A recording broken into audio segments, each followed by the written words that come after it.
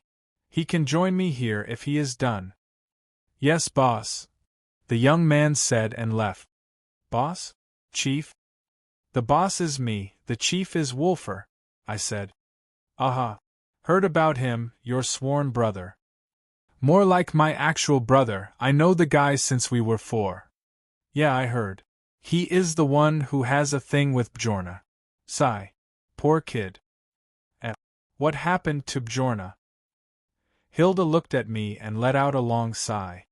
She is a Firemane, you know, she said, then made a gesture with her hand. She was referring to the height. Whoops, I completely forgot. She is around my age. Hilda, don't tell me she is. Yes, she is this tall now. Poor Wolf. He used to be the largest boy in the orphanage, now pff. I started laughing uncontrollably. Good grief. You are horrible. Hilda looked tired. The loss has tried to look smaller many times, but all of no use. Well, they will be about the same size. No problem there in my opinion. I hope so. Anyway, let's go inside before things get out of hand, I said while pushing the front gate. After we went into the house. Let's just say it can get worse. Nurina and Faralda were arguing and drinking, Nefertiti and Jull were fighting over food, and Alina, who appeared to have followed Nurina here, was going through my books. Once they saw us coming in, everyone froze and looked at us. Is it awkward here or is it just me? Hilda asked. They were expecting some family drama to happen. Look how disappointed they are. The frozen atmosphere eased up a bit as everyone stopped the mess they were causing. Anyway, this was the first time Sea Mist Manor gets this lively. Auntie, I demand an explanation. This is interesting. The relationship between the Firemanes and the Moonblades seems to be very deep. I was listening to a long explanation about my identity from Hilda to Alina. According to Alina, the Firemanes should have kept me hidden until the age of 16, then, after that I would wait to fulfill some destiny. To her, me being in the outside world is something unthinkable. Blah blah blah blah blah. Can you even shut up for a second? No one can keep me anywhere I don't want to stay at. And that destiny nonsense is already something I can't escape from. I checked that out myself. Do you even realize the danger you are in? If anyone from the enemy clans saw you, they will definitely find out that you are a Firemane. I guess Firemanes can go anywhere in Skyrim, right, Hilda? Hilda looked at me as if she was saying, "Leave me out of this. Seems like she likes Alina a lot." But you can't just expose yourself to danger like that. Do you even realize how many people died in the fights between the clans 15 years ago? Do you know that the most sacred place in Skyrim, High Hrothgar, interfered to put an end to that fight? High Hrothgar did. I admit that I have too little knowledge about such things compared to you Hidden Clans kids, but don't you dare think of my own business as something a clan can decide. They didn't keep me in their watch, or even did they come into contact with me for so many years. If my guess is correct, the day I should know the truth about myself should have been this day. But they knew too damn well that I shouldn't be stopped or be put under their control. As far as I know, this was the decision the Firemane Patriarch took, and it was the wisest decision to take. What? How is that even possible? For two reasons. My fate and the fate of those who are around me. You are a mystic like myself, and we don't need to argue about how fate works, but the Firemane Patriarch realized that if I got associated with the clan, my fate will get hindered and I may put the clan in a grave danger. My fate is too troublesome to be associated with. Alina looked at me and kept glaring, but she had no more words to argue back. "Auntie, say something." Hilda, who was resting her arms on the table and holding her head, sighed and looked at us. What Jonhild said is true. Father's reason was to keep him from worrying too much about his fate or causing the clan any harm. He said this will do until Jonhild figures out his own fate. "Already figured it out though," I said while playing with Nefertiti. "Kind help me. Do you think it is easy to figure out fate?" Alina rolled her eyes and spoke coldly to me. "Ask Jull." "Hey Jull, yesterday before dawn." "I can confirm that Jon is already very aware of his fate," Jull said in a calm tone. "Nefertiti was there too." "Homan knows a big dragon," Nefertiti said, "only I heard that of course. I, myself, wouldn't doubt the creditability of a cat and a troubled child at all." Faralda, who was having a drink with Nurina on the other side of the room, started mocking. "Said the only non-stingy Altmare I know of," Nurina fired back. Alina put her hands under her veil and massaged her stiffened face. She finally got tired. "Damn. It is midnight already. Well, at least I learned a lot about the Firemanes and the Moonblades from this conversation. I am not really in bad terms with Alina, our lives are leagues apart. She was raised as the princess of one of the most prestigious clans in Skyrim and was even considered a member of another prestigious clan. I, however, was raised as an orphan and lived in a city of criminals. The way we see the world is just different. Where she sees responsibility, I see freedom. I don't think we may agree on many things, but I think the way she does things is far better than me. If I see a bandit or a pirate, I wouldn't acknowledge their humanity and put them down on the spot. But she will look for the remaining human within them and try to pull it back up. Not because she is an idiot or a naive person, it is only because she is strong that she can have the luxury to do so. Make no mistake. The girl in front of me is a monster from the same level as me. I defeated her once before on Mount Anther, but she became much stronger since then. "Let's talk about something fun, shall we?" I spoke directly to her. What is it?" I put on a devilish smile. My blood starts to boil when I think about this. "I heard someone arranged a duel between us," I said. The atmosphere in the room froze. Even Nefertiti could read the mood and stopped acting silly. The air around Alina changed, and I could feel a smile behind her face veil. "I was going to let this go, you know," she said in a playful tone. Hee. Come on. You and I both know that we are going to fight no matter what. There is no way out of this." "Taihi. I knew you would think so too." "Say when and where." "Tomorrow, Hall of the Elements." "Stup." Hilda stood up and slammed the table. The table, phew. Thank heavens it was enchanted. "You two are not fighting. I don't care what you are fighting over. This fight is not happening. Calm down, Hilda. Nurina stood up and came. These are my disciples and I am the one to decide. These are children, Nurina. They might get carried away. I can't afford to see any of them hurt. The two of them were lightly drunk, and they were exchanging a small bit of their auras. Enough. I stood up and used my aura to suppress theirs. It was a pitiful try, but they complied. We youngsters want to fight. Hilda, if you are worried, you can be the judge of the duel. You can stop it any time if you feel it became dangerous. Do you agree, Hilda? I said. Gah. Fine, but don't you two dare to put a single scratch on each other. Hilda said. Okay. Fine. And Nurina, we have to solve this, the two of us. Hilda said. Solve what? Fufufu. What was the score last time?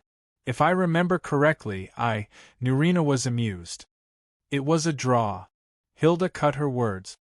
Last time? Draw. What is going on here?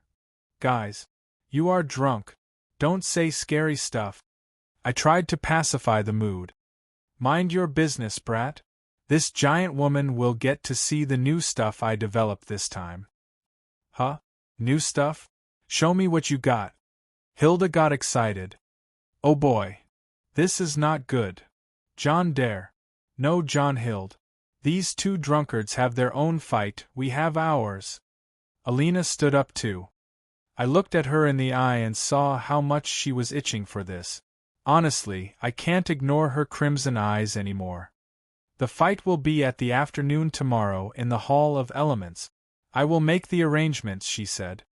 Agreed. If I lose, you will be Nurina's legacy disciple, but that's not fair in my opinion. If I lose, I am losing something I value, but if you lose, you are just losing a duel. Offer something of the same value, I said. Everyone looked at me, then looked at her. If I lose to you, Jonhild Firemane, I, Alina Moonblade, will be your wife. Me. Huh. Nurina. Hilda. Nords. Faralda. Wait, what? Joel. You cat to be kitten me. Nefertiti. Bonus. Black small square. I quit. I quit. I am leaving this novel. I am leaving that damn author. I am leaving this place. Find someone else. Jon. Wait, Jon. There got to be a solution. Nurina. Solution? To what? The damn author wants it, the damn author gets it. I was told this novel is a novel where I can get lazy, have women around me, work only once a day. It was the best place to work. All the MCs out there were envious, even that virgin Leon Dark. But I never ever signed up for a marriage. No ho ho, sir. I quit. You hear me, author? Quit. Jon. Jon. I will go talk to him. Just calm down. Nurina.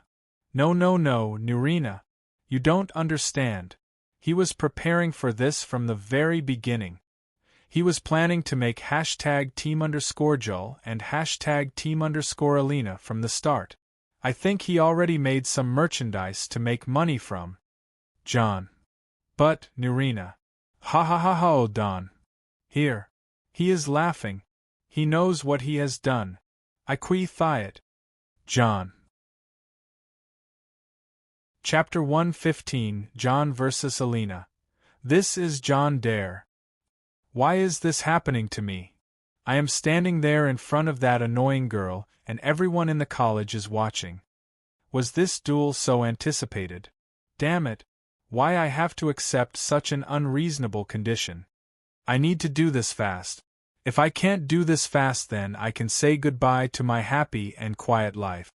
Marriage? More like the worst-case scenario for life.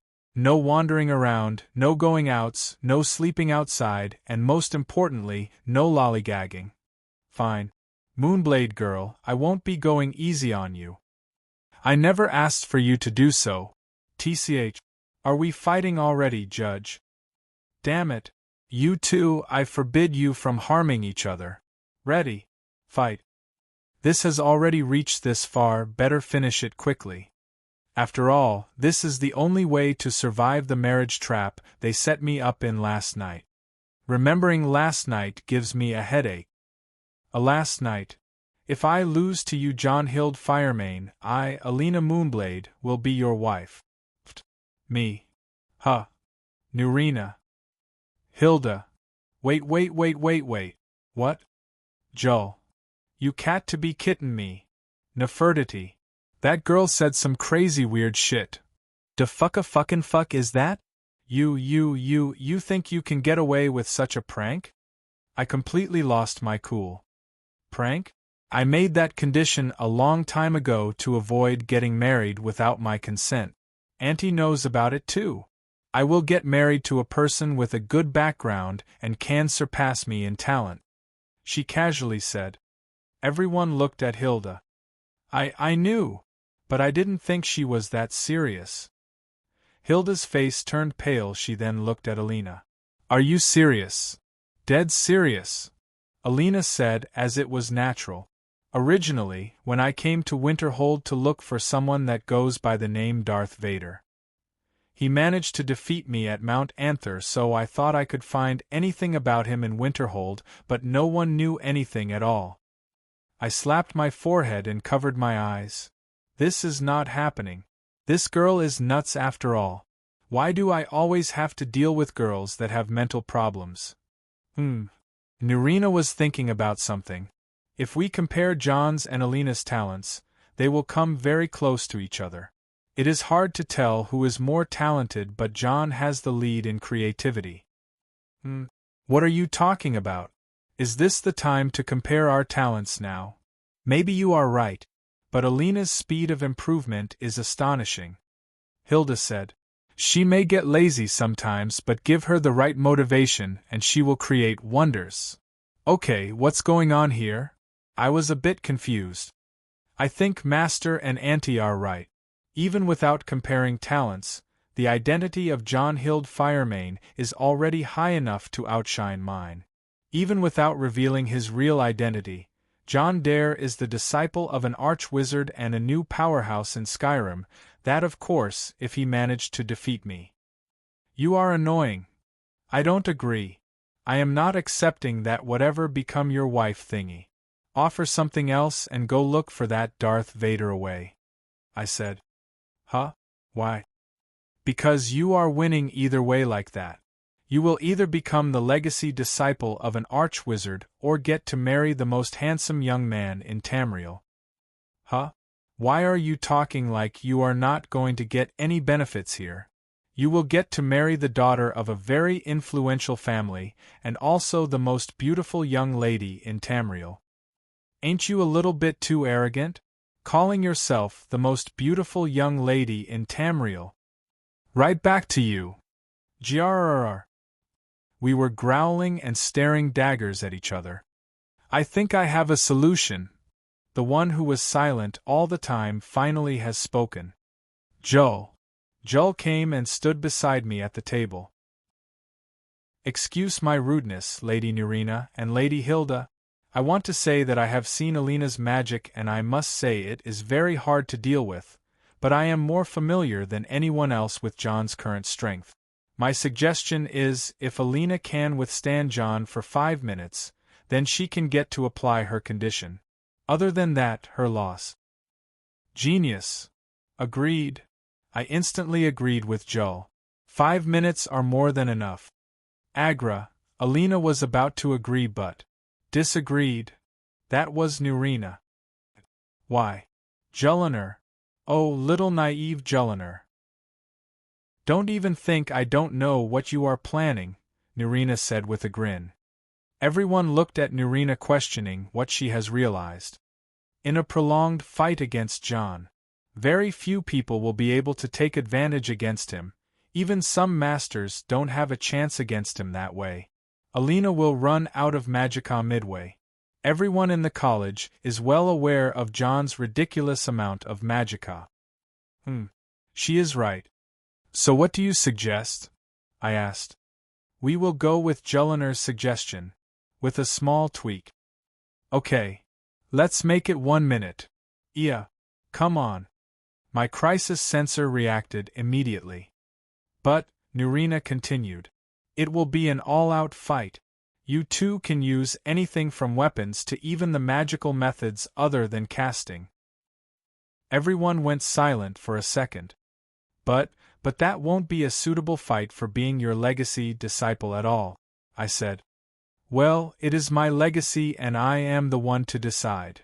Good grief. Present time. And that's how we reach this moment. In order to avoid some weird marriage arrangement and keep my position as Nurina's legacy disciple, I have to defeat Alina in a minute or less. We were standing in the northern side of the Hall of the Elements. This place was the usual place for duels as it is wide enough to hold a basketball match in. Between me and Alina, Hilda was standing. She wasn't in her usual armor but in a dark fur clothing. She was saying a lot of match instructions mixed with some motherly ones. I and Alina kept nodding every time she spoke. Honestly, I felt happy to see Hilda acting like that. Nurina, on the other hand, was making a fox smile for some reason. I don't know what is she planning, but it doesn't feel good about it. Other than Nurina, most of the people I know and a lot of other students were here. I could see that shinobi-like guy, the one who acts as Alina's attendant, Skywalker. There were the guys from the Creation Club as well as Rusning and his group of Feralda's disciples. The heads of the departments were all here except for that grumpy librarian. The most surprising enough was Savos Aran, the see-no-evil archmage. He was sitting there, and beside him was a strange-looking man dressed in a white robe and funny-looking hat as was acting so high and mighty. Not that any of it matters anyway. I was facing Alina, who was in her red dress and face veil. She also was holding a black staff that can use wind magic. I myself was wearing the Savior's hide that got some new extra modification by Wolfer, such as a fur hood and extra pieces of chainmail.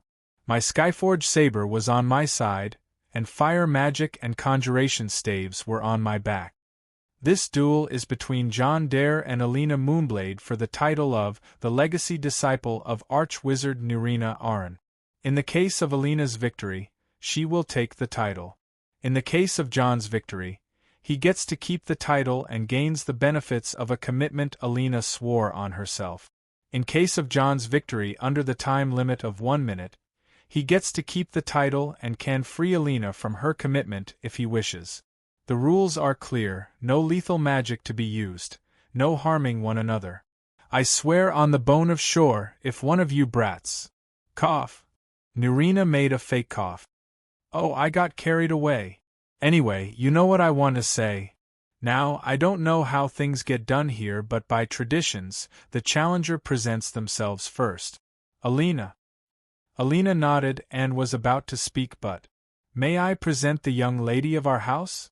The man who was sitting beside Archmage Savos Aran stood up from his place and walked beside Alina.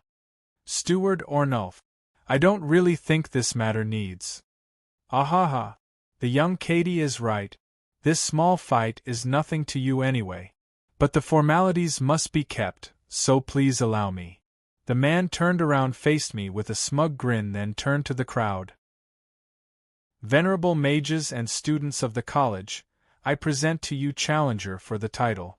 She is Alina Crimson Moon of Clan Moonblade, favored child of Kine, seer of fates, breaker of lies, lady of the storms, and the undisputed victor of this duel. He then paused and looked at me. The young lady kindly accepts your surrender. Everyone was speechless. This man, he is so thick-skinned. Despite the impressive long introduction of Alina, I don't understand why he had to ruin it like that. I was provoked to the limit. The crowd was also provoked, but no one dared to utter a word against the man who was just sitting beside the Archmage. The people who were irradiated the most were Nurina and Hilda. The man took a deep breath and spoke once again. To tell the truth, I wasn't really thinking it would be such big deal when I took the liberty to arrange this duel between the young lady and a nobody, but to see that even the Archmage is attending the duel made me feel guilty for wasting his precious time. Everyone here knows the result of the match already, so please, don't waste our time, young man. Oh boy. This man's provocation skill is godly. I can remember the last time I was provoked like that was when Wulfr and Jon Battleborn got arrested for a day during the tournament. I can see that Nurina and Hilda are about to jump and beat this guy up. Savos Aran was covering his face with his palm and sighing while Alina was holding her head. This guy was surely living under a rock the past couple of days. Well, I'll just ignore him. I'll ignore him and just don't think about it. I am not angry at all. Anger is a sin. Fu. A laugh leaked out and I was about to speak but, Jon, I'll introduce you. A voice came from behind me. I turned around and saw Juliner coming. She stood right in front of me facing that clown. I couldn't see her facial expressions but I am sure she was grinning. She then faced the crowd and pointed at me. A beautiful wide smile appeared on her face. Her lips parted from each other and her clear voice sounded. This is Jon Dare. The place became silent. Boss. Club President. Jon Dare. Jon. Juliner turned to me with a smile. Ha ha. How in oblivion can I be angry after seeing that smile? Chapter 116 Jon vs. Alina. 60 seconds. Sorry for not announcing earlier. A special big thanks to @Anton Bigden @DeedSurvivor @Tetley. You guys are awesome and part the reason why this thing is still going. Welcome to the cult. Hilda's POV. Two of my most important people in the world are standing face to face against each other.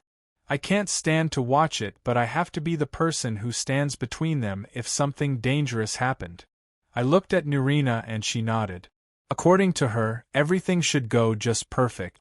It was her idea from the start but I would have chosen a better solution to make this happen. Please, kids, don't do anything reckless. Jonhild stood to my left in his most impressive appearance wearing an armor that gave of a majestic air and a ferocious aura. Alina stood to my right in her most beautiful appearance wearing a crimson dress that added more to her beauty.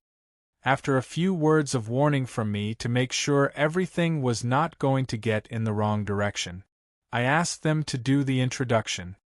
Alina's turn came first but the steward of the Moonblade, Ornulf, interpreted the introduction and made a problem. Jonhild is smiling but that's not a smile at all.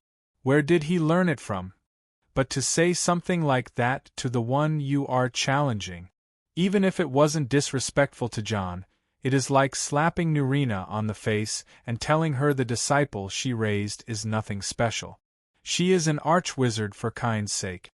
Just as I was about to shout at him, the assassin girl that follows Jon around came forward. I don't like the girl but I see the way Jon looks at her. He completely accepted her as family. She also looks at him the same way I used to look at Jonrad before. According to Nurina, the girl is too submissive when it comes to Jon. A mother wouldn't like a girl like that around her son but Nurina wouldn't be cheated in people, that's why I took her word for it and didn't bother with the girl. But when the girl stood in front of Jonhild and introduced him only by "This is Jon Dare," the quiet hall applauded and no one remained his place. Jonhild is that popular. I think the assassin girl can be trusted for now. Steward Ornulf's face turned blue and walked away to his seat. He is an idiot through and through but he didn't know that he was talking to a Firemane. I'll let Alina handle him later. The problem is, Alina's image in front of the students may get affected but that behavior. Jonhild and Alina were now facing each other but I didn't see them putting on a fighting air just yet. Jonhild smiled and spoke. That was, Steward Ornulf from my clan. Alina replied with a fresh smile. Good. Jon is giving her some face. Haha. You should have told that Skywalker guy to make your introduction instead of that clown. Mara's mercy. Here he goes. Wahahaha. A loud laugh sounded. That was Nurina. These two. They just don't have limits when it comes to badmouthing people. I could see Steward Ornulf's face turning green this time. He would have replied at Jonhild, but Nurina's laugh sealed it. Archmage Savos tried to calm him down and glared at Nurina, but she ignored him and kept stroking Jonhild's cat. Alina, on the other hand, didn't know whether to laugh or cry, so she remained silent. I held a small hourglass in my hand and declared, "This 1-minute hourglass will decide the start of the match as well as the 1-minute challenge between Jon and Alina. You two are ready?" "Ready. Moonblade girl, I won't be going easy on you. I never asked for you to do so." "Ready." "Damn it. You two, I forbid you from harming each other. Now fight." Jon's POV. Just right before Hilda turns the hourglass, I gave an order to the system. System, give me a 60 seconds countdown and keep it on screen. 1 o'clock. Hilda's POV. Now fight. 0:59. Jonhild and Alina took their staves with their right and evoked a spell on the left. Not a second passed, and there was a rune circle on the ground in front of each of them. 0:58. Both of them stuck the end of their staves in the middle of the rune circle and took a shiny thing from their bags, then threw them on the rune circles. These appeared to be soul gems. 0:57. Look at that. Grand soul gems. The crowd was shocked from the appearance of the highest grade soul gems. But Jon and Alina were already moving. 0:56. They were moving in a complete synchronization and stood in front of their staves while preparing the next move. Their staves, on the other hand, were hovering over the rune circles, casting magic on their own. 0:55. The synchronization continued, and both kids cast a fortification magic on themselves with a hand and an attack spell on the other. 0:54. The synchronization ended at this point as Jonhild shot lightning magic and Alina shot wind magic. Both spells made contact and cancelled one another. The one who fell short in the previous exchange was Alina. Jonhild's magic was just too fast. 0:53. The staves behind the kids finished their first cast in unison. From Alina's staff, a cyclone of wind appeared and charged against Jonhild. Near Jonhild's staff, void distorted and being was conjured. It was a storm Atronak. 0:52. Jon faced the wind cyclone with a lighting spell, but the cyclone was stronger than anything Alina cast until now. Jon was planning to cast the next spell at Alina, but the wind cyclone withstood Jon's attack and kept advancing. Alina wanted to take advantage and attack Jon, but the Atronak attacked her. Jon was about to fall short in this exchange. 0:51. 0:50. 0:49. The wind cyclone took 4 spells from Jon to stop. By that time his staff conjured one more Atronak and Alina's cast more wind cyclone. 0:48. Jon changed the spell to a stronger spell and finished the cyclone before it even moves by 2 attack. Alina attacked him, but he found the time to block with a ward. 0:47. Alina got pressured by the second Atronak as she failed to destroy the first in time. The second Atronak and Jon attacked her. 0:46. 0:45. 0:44. 0:43. 0:42. 0:41. 0:40. 0:39. 0:38. 0:37. The exchanging continued. Alina was completely overwhelmed, yet she managed to destroy one of the Atronakes, but now 4 Atronakes are pressuring her. The wind cyclones her staff shoots were now being easily put down by Jon. 0:36. 0:35. 0:34. Alina was not able to take the pressure anymore and retreated behind her staff, then took out a scroll from her bag. This was all legal. 0:33. In a second Alina spread the scroll, and a strong magic came out of this. A strong wind cyclone much bigger than the ones her staff made rushed at Jon. 032. Jon looked at the large cyclone and decided it is troublesome. He retreated too and took his staff, then jumped. 031. To the side, evading the large cyclone safely. The cyclone destroyed the 4-storm Atronach. 030. Alina took the chance while Jon was evading and shot a very fast wind slash at Jon. Damn it! Didn't I say no lethal spells? 029. Jon's reaction was a bit off. He only raised his hand. 028. The wind slash closed on Jon in a second or less. What only he did was to wave his hand at the incoming wind slash. 027. What happened next made me doubt what I saw. Jon slapped the wind slash with his hand, and it got completely reflected and flew back at Alina. 026. Alina panicked and jumped to the side without any preparation. She managed to evade her reflected wind slash but fell on the ground. 025. A power was felt from Jon's body that resembled an aura, but that was magic. According to Nurina, this is called inner casting. Jon put the staff away and took the saber in his side. 024.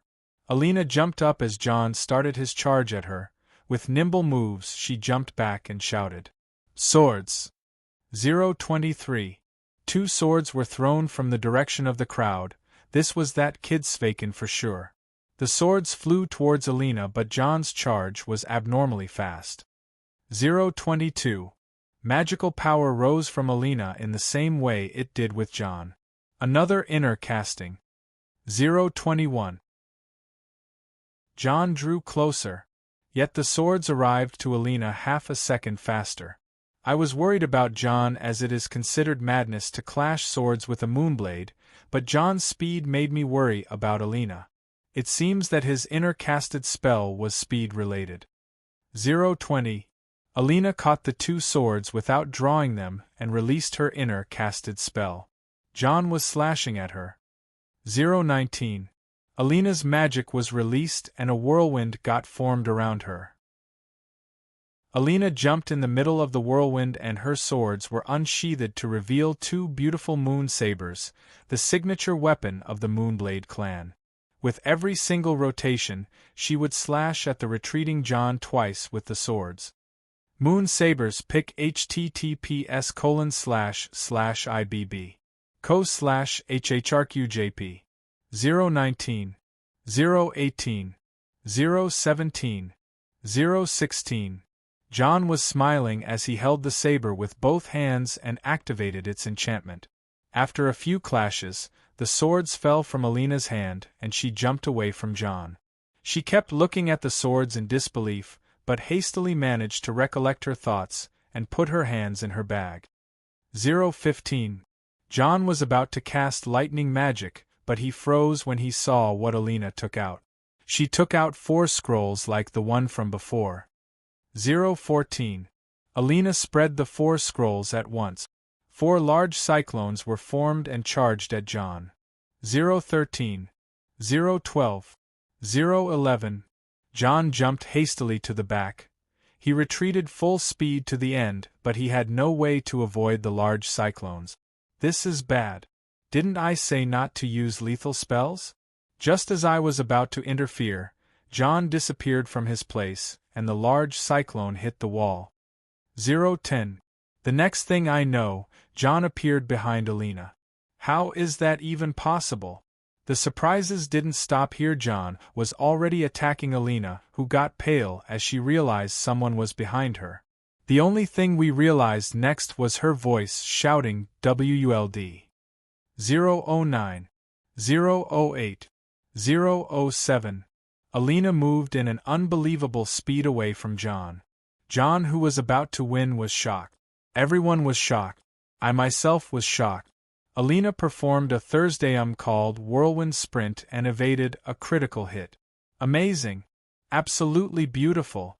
But Jon was looking at Alina with a grin. 006. Would.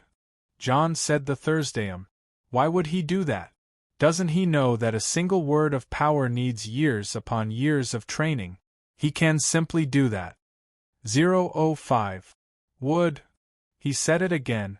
Just stop it. You can't do it like that. I don't mind you let the minute pass through. At least we would have achieved. 004. Would.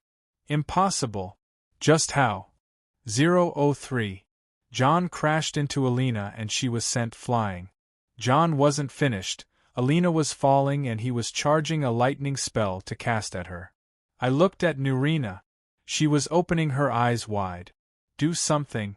Hurry. 002. I looked at the hourglass. Only a few grains of sand left, but Jon was casting the spell. I need to do something. I shouted 1 minute up. Jon's POV. 002. 1 minute up. Hilda shouted early. No, only 2 seconds left. I can make it. I can. 001. Huh. The spell. It didn't come out. It was erased from my hand. My magicka was. Time up. Blocked. Who did that? Why? I looked to the side. Hilda shouted a bit early. Nurina was smiling. Wait. Nurina. Did you just cast silence on me? Chapter 117 Jon vs. Alina. The was close. Weekly Extra Chapter 1/2. Who did that? Why? I looked to the side. Hilda shouted too early. Nurina was smiling. Wait. Nurina. Did you just cast silence on me? Hilda and Nurina, both of you were trying to make me win after 1 minute so that I get to marry her. I kept looking at them both. Hilda felt awkward and looked away, and Nurina covered most of her face with her hand. This was not cool. Not cool at all. The victory was just like this close. I could almost taste it. Damn it. Those two planned it all along.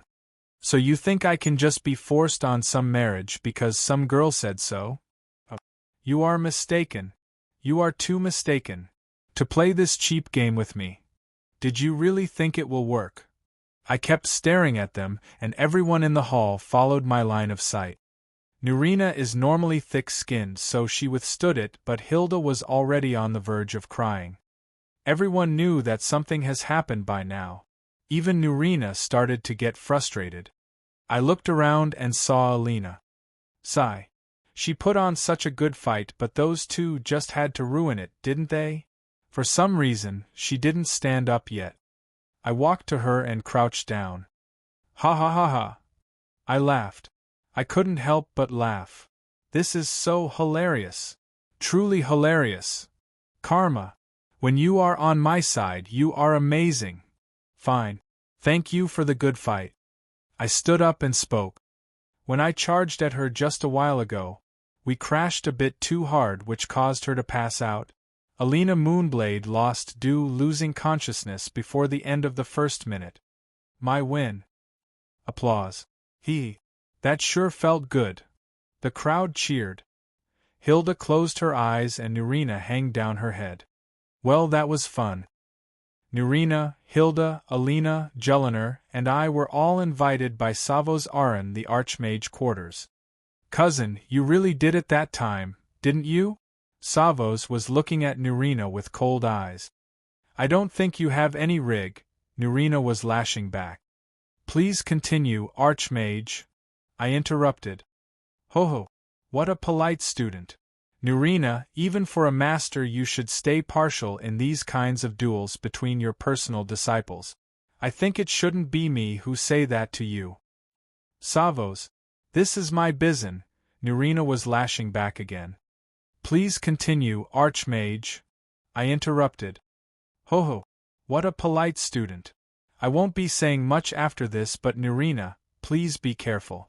Only a few people noticed what you have done, so I can contain the rumors this time. Savos Aran spoke in his quiet tone. I don't care who noti, Nurina was lashing. Please continue, Archmage. I interrupted. Ho ho, what a polite student. Anyway, we were lucky to avoid a problem this time. I can explain it that you noticed that student Alina passed out and prevented student Jon from causing harm to the defenseless student Alina. I don't care what Nurina yelled. Archmage Savos is very wise. I interrupted. Ho ho, what a polite student. Anyway, that's all I have. Hey brat, are you enjoying seeing me being scolded? Nurina lashed at me this time. Heh heh, music to ears. Please, just stop arguing already. Hilda was whining beside Nurina. Huh? You're still here, Hilda? Please, set aside and wait for your share. You two are getting a piece of my mind today, I said in a mocking tone. Hilda was pale and looked so pitiful. I could see an aura of gloom around her. Hey Jon, what are you saying to Hilda? Hilda, cheer up. He is just taking advantage of your feeling of guilt. Nurina kept shaking Hilda, whose ghost already can be seen. I am sorry, Jon. Mother only tried to do what she thought was best. Hilda was completely down now. Mother, huh? This can be called your second day, and you are doing a fantastic job already. The first day you conspired against your son, and the second day you applied the conspiracy. That was some feat, you know. Oh no, Nurina, what have we done? That was your plan.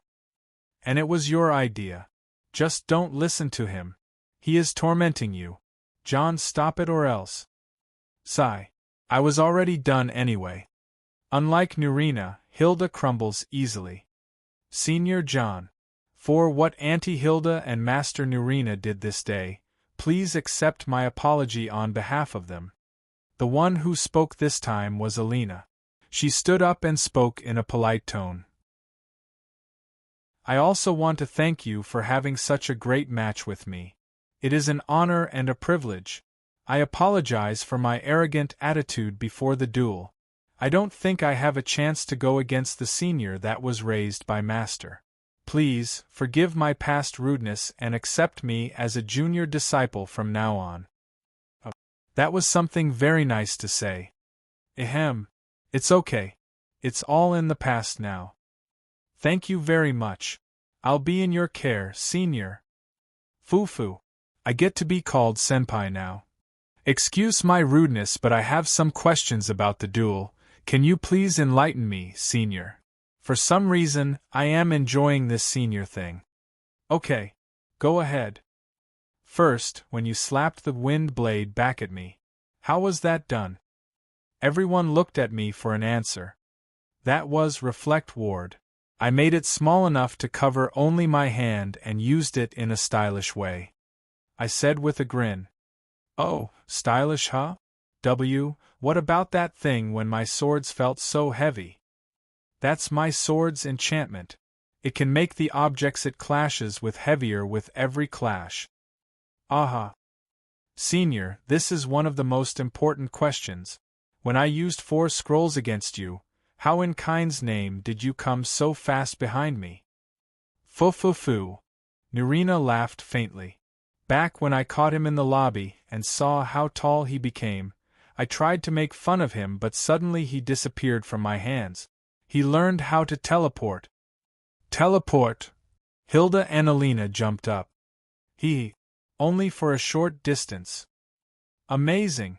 If Senior could use the teleportation few more times, I wouldn't have any chance from the start. Oh, I wouldn't use my trump card all the time. Also, it is really hard to control. I am still training on it. And speaking of trump cards, you used Whirlwind Spirit. That sure got me good, I said. To see another voice master under High Hrothgar other than Big Bad Ulfric is sure exciting. Foo-foo. You are praising me too much, Senior. I only got to learn the first word from Father. So her father is a voice master as well. If that's the case, then will I find another voice masters among the hidden clans. But the amazing thing was, Senior, how did you perform the Thursday like that? Oh, I just imitated you. Impossible. A single word of power needs years upon years of training, Alina said. Except for those with the dragon blood, I said. Senior, surely you jest. He always says that when he doesn't want to say how he did it. He probably was training on it since a long time ago and managed to get an insight from your performance, Nurina replied. Aha! Alina made a realization. I looked at Jonhild and we sighed together. Only you are there for me, girl. One last thing, Senior. By any chance, are you Darth Vader? About that. We left the Archmage's quarters after we stayed there chatting for almost an hour. Savos Aran was just sitting there not doing anything. Hilda and Nurina went for a drink. Jonhild and Alina went together on something they kept whispering to each other about. Nefertiti was in a playful mood, so she joined the girls. I was left alone, so I decided to go bother Wulfr for a while. When I arrived at Wulfr's place, I found that Trudvar was there with him. What are you two up to? I asked. Trudvar told me it is about the old life and the new life festivals. So today is the day. The Old Life Festival is the end-of-the-year celebration when people go visit the graves of their dead loved ones. It is on the 31st of Evening Star. But tomorrow is the more important day.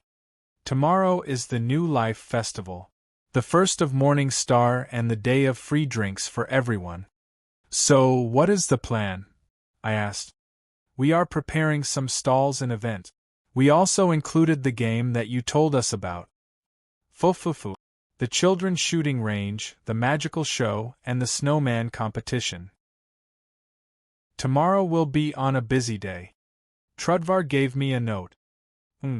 Mead, honey treats, sweet rolls, wine, and free ale. This is like the dream of two people I know very well. Is there anything missing, boss? Did you make sure to attract the students from the college to celebrate in town? Yes. The Creation Club will give us a hand. Good. Make sure to invite the people from the Firemane ship. Them too, boss. Yes. Don't they come to town? On a few occasions, but it seems the keeps to themselves and also the people are wary of them.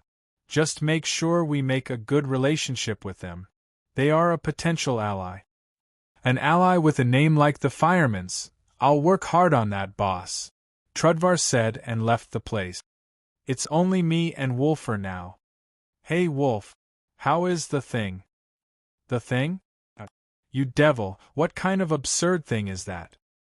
You like it? Fast as a bow and strong as a crossbow? Of course I like it. Good. It is a crossbow in the end though. What do you call it? The lever action crossbow. Sigh.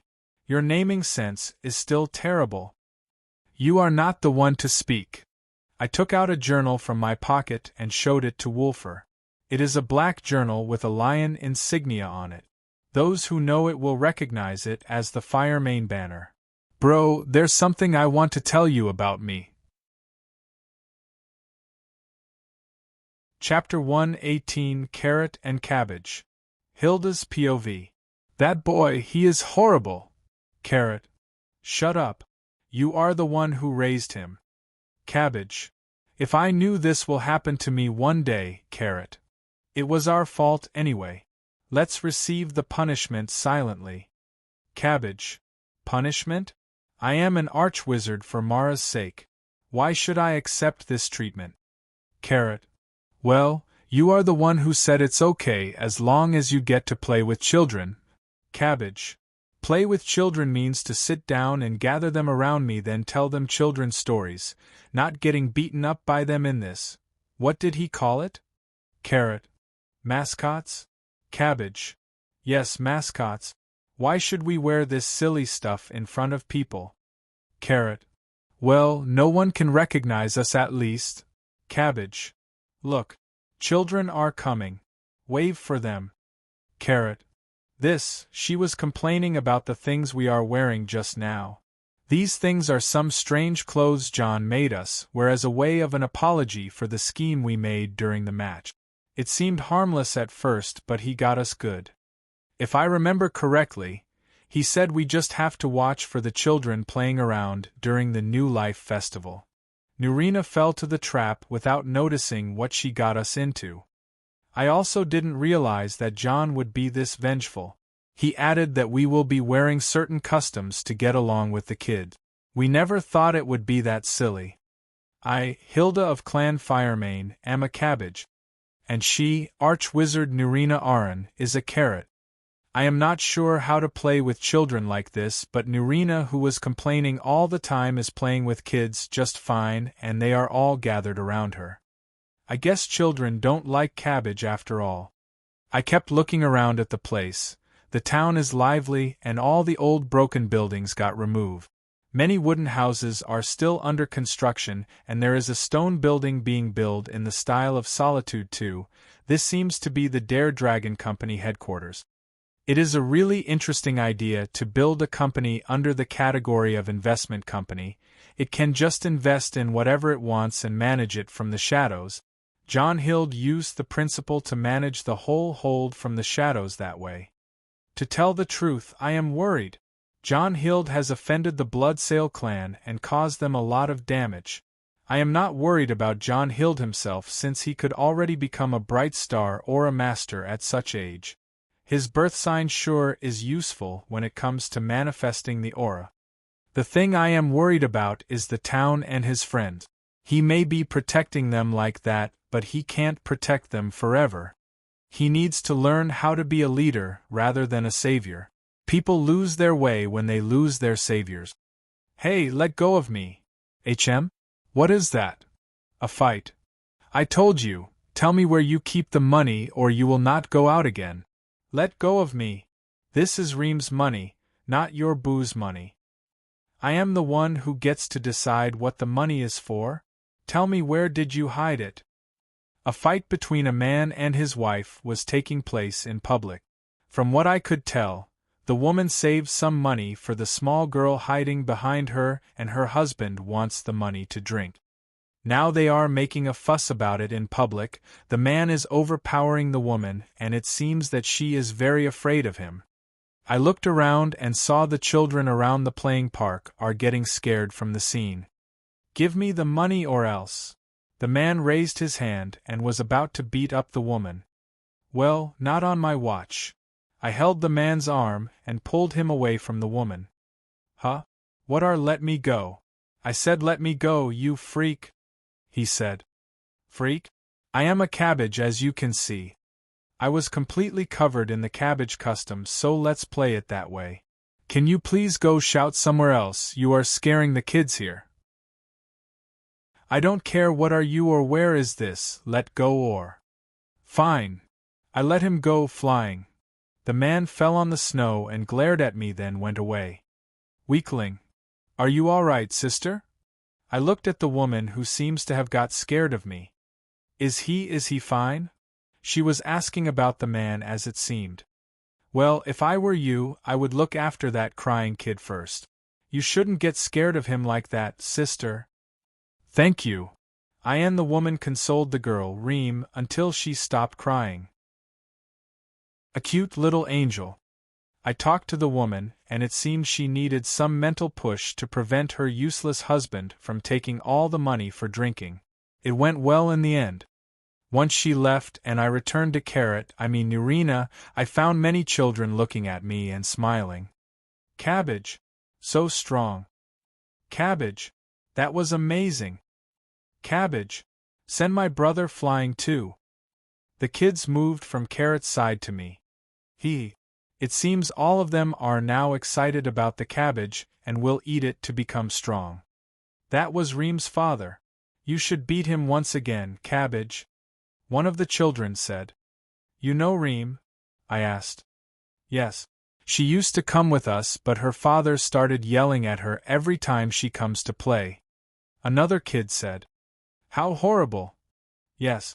Some time ago, the boss caught him beating Reem and yelled at him.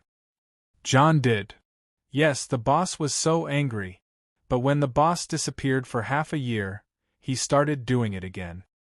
I see. It is like that. I played with the kids until night came and everyone had to go for their homes. I started thinking about Jonhild once again. He can save as many people as he can, but he still can't teach them how to save themselves on their own. Once he leaves, everything may go the way it used to be. I guess I can at least teach him that. If he is going to lead a town, he should lead it right. I think I can't do a naive thing like choosing something for him anymore. That time has long since run out. But I can at least teach him a thing or two. Good job today, Cabbage. You have done great. But for some reason, I can't stand how smug he can be.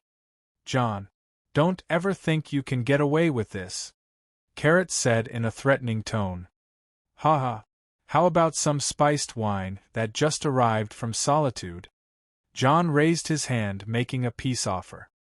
I don't think a wine bottle will make such a humiliation pass. Oh, good kid. Give me a crate. But it did. Just which one of you did raise the other? I wondered. Me. Him. Jon's POV. Happy New Year, everyone, I said as I sat on the head of the table. The owner of the house and all that. Wulfr, Jull, Nefertiti, Alina, Carrot, and Cabbage were all her. We all exchanged congratulations and sat to eat dinner. Everyone was busy managing with the celebration all day, and I was cooking in peace alone. Mammoth kebab, shawarma, some rice that I imported from Cyrodiil was here too, and many other delicacies that I bought only for this gathering were all on the table. That smells so good. Nurina was on the verge of diving into the soup. To think I will eat my son's cooking before he eats mine. Hilda was touched. Auntie, don't get any funny ideas like that. Last time you almost poisoned a clan in one go. Alina said something dangerous. Annoying cat. Don't eat from my plate, go eat with that hammer's lover.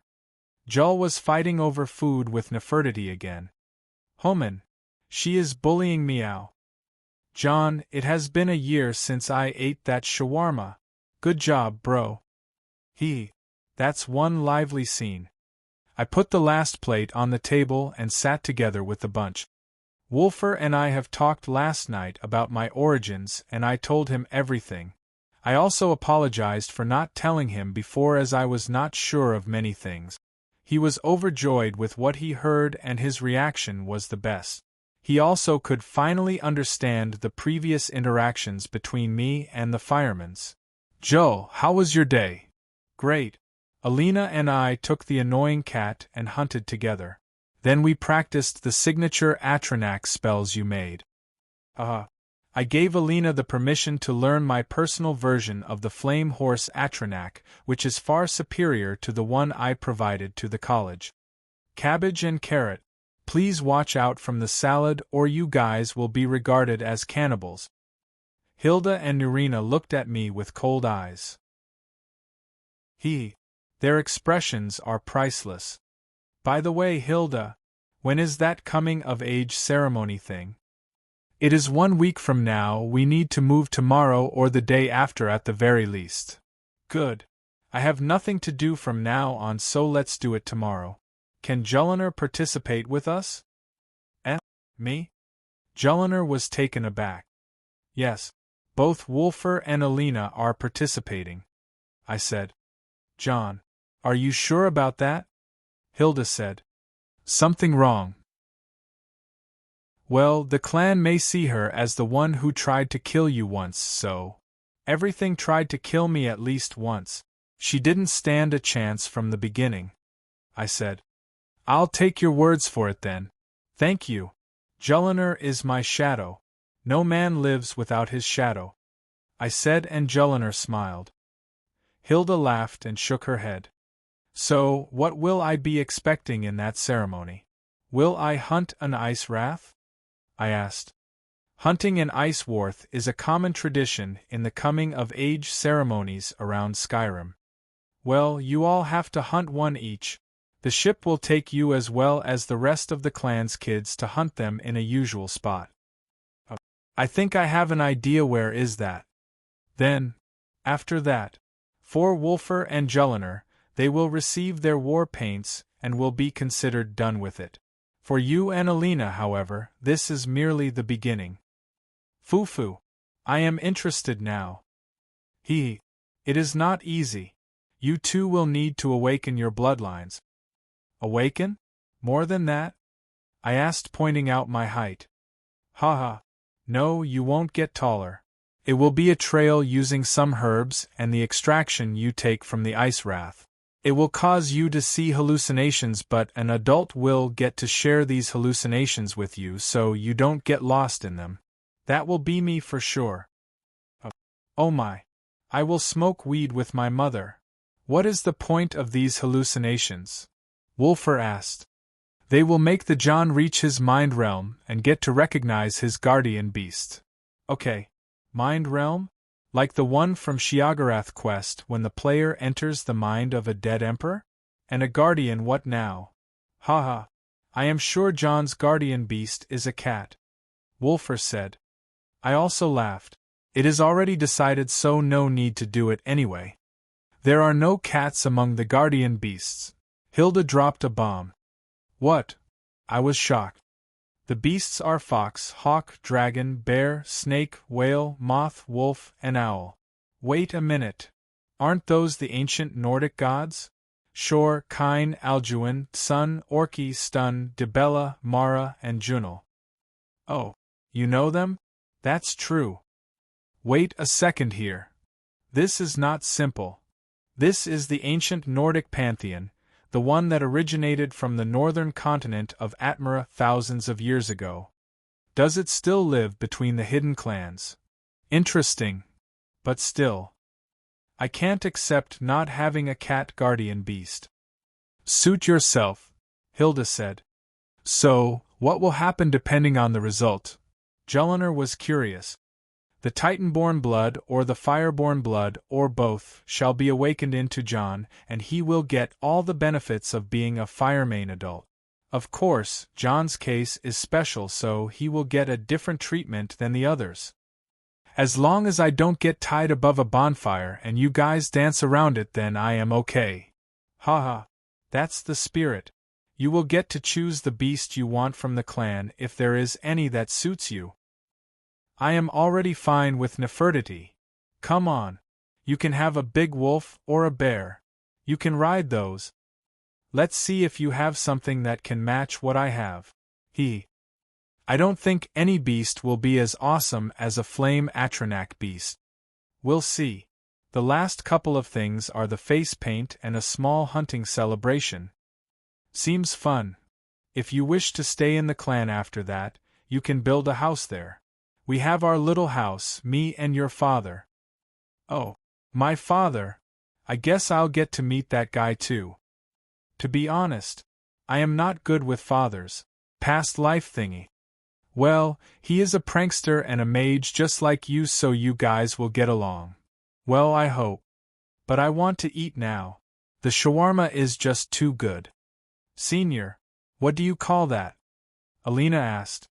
Oh. That's kofta, you have to try it with that tahini over there, also the French fries with them makes it a complete deal. Alina did as I said and made an appointment nod. Senior, where is that food originated from? My past life, I said. Past what now? Sigh. Ever heard about dragons? Chapter 119 The Guilty Crown. Big special thanks to @Didos and @Darth Bane. You guys are awesome. Here, some cult robes and masks. The meal was over and everyone was sleepy. Alina was overwhelmed by the dragon prophecy I told her and had an interesting reaction. According to Hilda, Alina can tell lies from truth due to her unique mystic talent.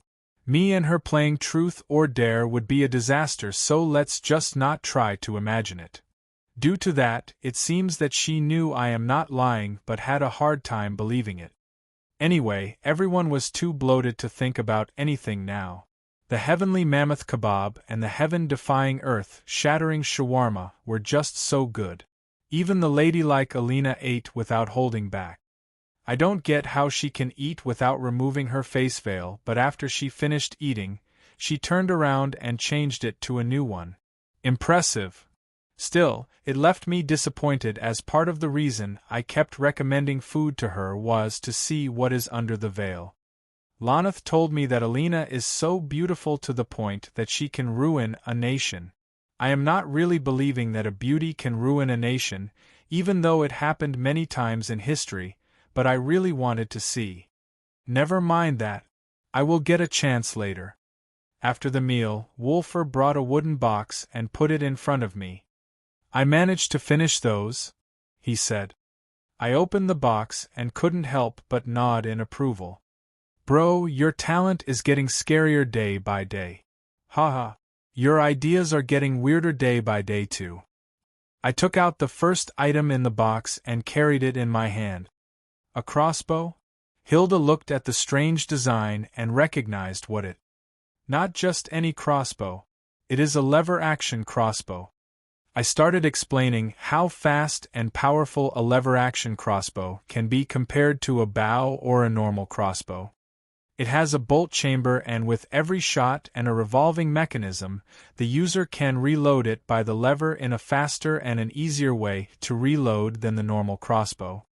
This is for you, Jonhild. I am not sure if there is an enchantment that can make the bolts fly faster or have a better accuracy, but I will apply it once I know any, I said. Thank you. Joel took it and was all smiles. I know such an enchantment, Alina said. I'll be counting on you then, I said. I noticed that this junior of mine is trying to be helpful whenever the opportunity arises. Well, I don't mind helpful people at all. I looked at the wooden box and took the second item. A pair of full metal gauntlets made of a heavy metal. They have 3 short spikes on the knuckles area, which is good for punching, and the bracer area is big and wide, which is good for defending. A pair of fighting gauntlets made of orichalcum.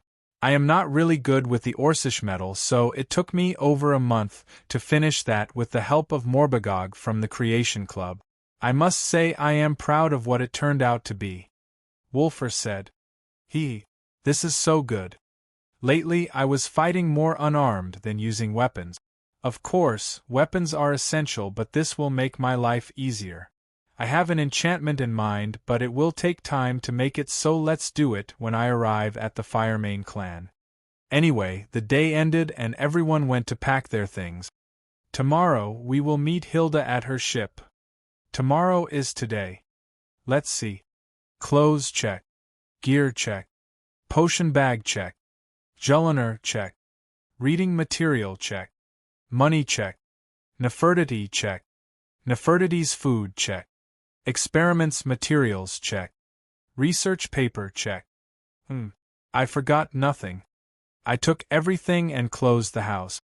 After I walked outside the main gate, I looked back and sighed. I built that house to pass time and laze around in. It has been built for half a year now and I didn't get to stay in it more than 10 days altogether, I said in a remorseful tone.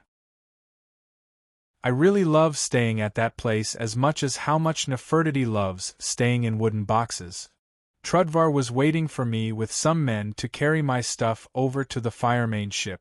I left him with a series of orders for the town defense projects and how to deal with any situation when the time comes.